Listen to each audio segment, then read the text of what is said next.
Dnes v štúdiu vítam pána Leoša Porkerta, ktorý je zakladateľom klubu Fiat Marea.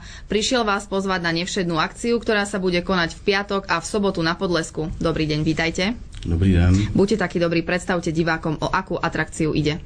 Ano, jedná se o sraz, mezinárodní sraz, který v podstatě děláme pro příznivce Fiatu Marea, ale nejenom těch Fiatů, i fandů Fiat Marea klubu.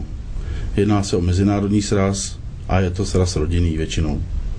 Zraz automobilov je určený pre širokú verejnosť. Takže máte aj pre ľudí nejaké atrakcie pripravené, ktoré sú fanúšikmi tohto Fiatu Marea? Určitě, protože máme už několikaleté zkušenosti, takže děláme atrakce a děláme akce, jako třeba výlety parníkama a speciálně tady v Podlesoku bude, jako jsou túry, dětský den pro děti, potom děláme akce, jako je odpoledne pro muže, to znamená soutěže pro chlapy a potom samozřejmě i pro nějaké ženy, když se objeví, jakože se určitě objeví.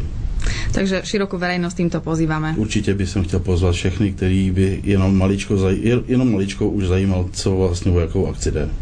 O koľkej a kde sa bude konať táto akcia? Ano, tento mezinárodní sraz se koná od pátku, v podstatě 17 hodin do nedělního rána, takže se jedná o 3denní nebo dvoudenní sraz. Bude na Podlesku. Můžou se přijet návštěvníci podívat jak v pátek, tak i v sobotu. Takže ďakujeme, týmto pozývame širokú verejnosť. Určite. Dovidenia. Naschledanou.